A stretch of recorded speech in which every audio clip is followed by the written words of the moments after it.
Well, it's interesting too, because with so many single mothers coming up, like the chance of this dowry happening is like negative 1,000. No. And even it's interesting too, because when I was thinking about the class difference for Elon Musk and Ashley Sinclair in history, that never would have happened ever. Yeah, no. I mean, and if it did happen, at least in the more recent history, that would be an illegitimate child.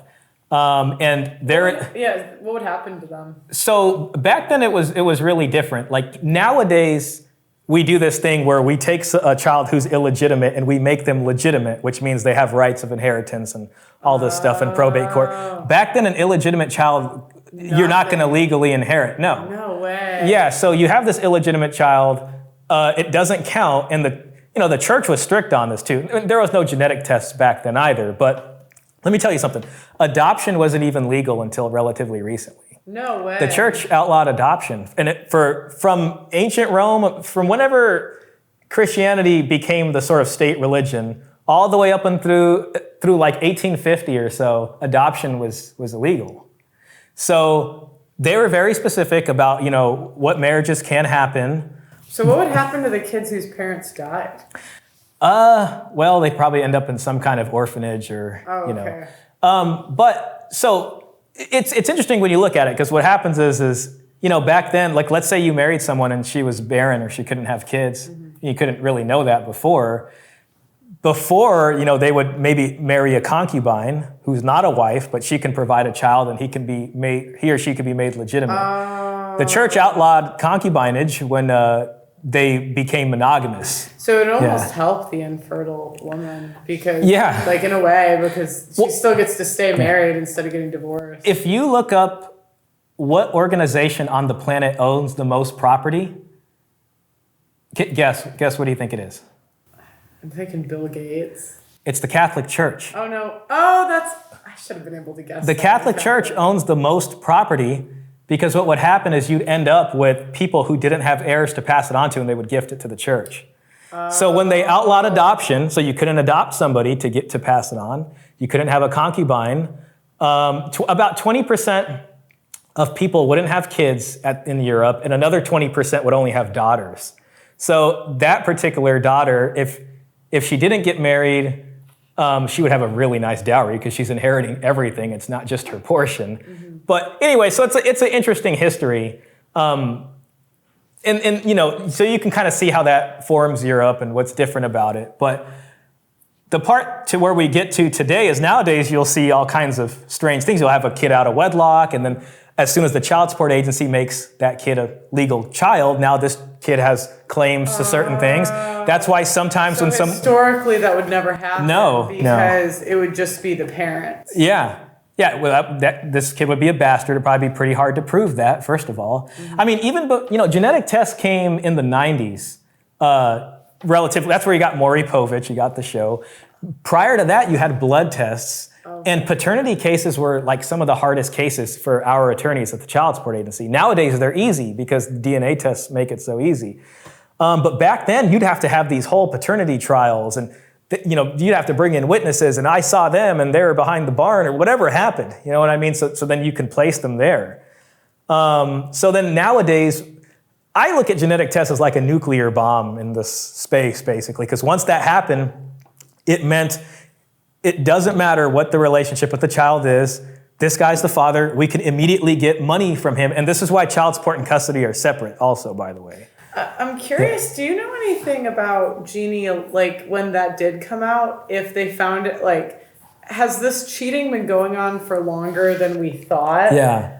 Because I saw someone on Twitter, like, replied to one of my tweets, and they said that they looked at genealogical records and found that there was a lot more cheating from, like, neighbors and other people in town than we know in history. Now, this is a random person on Twitter, so I don't know, but I was just curious. You seem to have read a lot about this topic. Yeah, I don't know if you can point to any specific numbers on there. I think there was definitely a lot of that because, once again, you couldn't prove it. So, and typically if communities were more homogenized and, your neighbor didn't look that different from you, it might be harder to tell. So it probably did happen. I mean, if you go off numbers now, I think they say out of genetic tests that they actually do, which means that there was a suspicion of cheating already. About 30% of them or something end up not being it.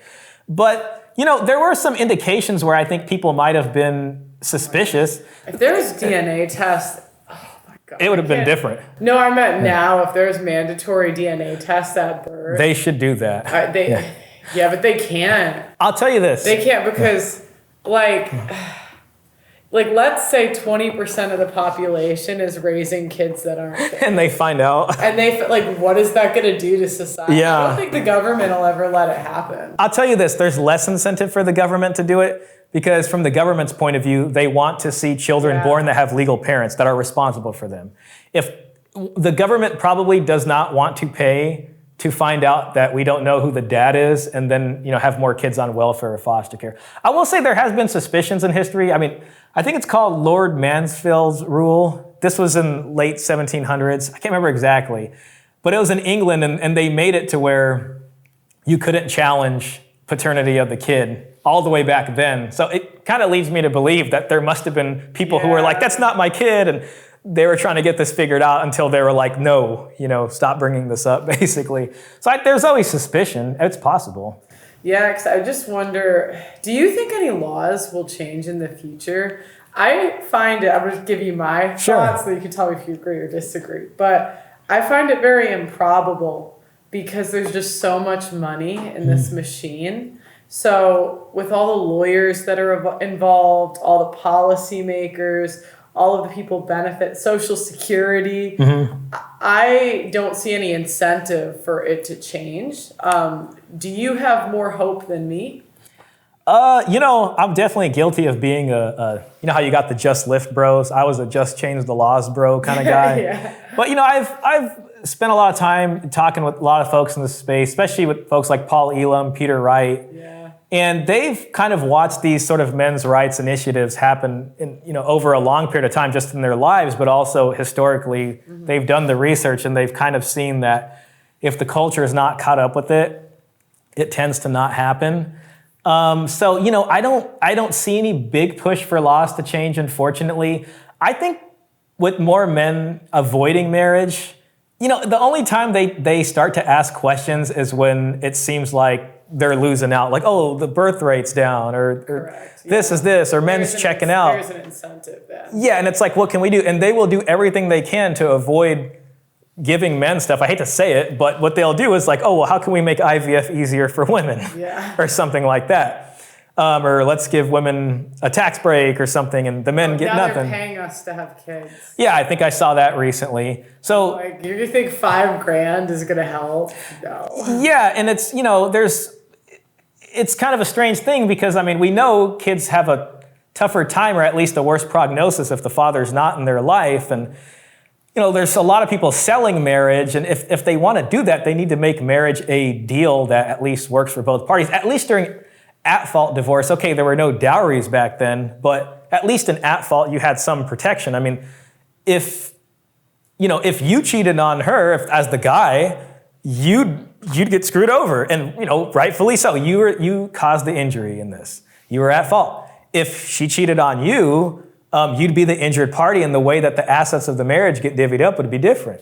So we don't even have that. Now we have no fault. And I know there's an argument. We can't even go back to at fault. That's unrealistic. There'd be so many false abuse cases. It just would be a waste of money anyways, probably. But, that was at least still, in my opinion, a little bit better. Now we're at no fault. This is why I like to study things like the dowry and things, is because we're in this environment that's so hostile legally. And it's like, if I was going to take the monogamy deal, it would at least make sense. And this is what our ancestors did. As most of you know, I have been fighting on the front lines of the simp epidemic for years, but I need to tell you about a quiet weapon being ratcheted up against men that is rarely talked about. It's not just the relentless anti-masculinity propaganda and OnlyFans hoes causing the societal issues that we discuss on this show.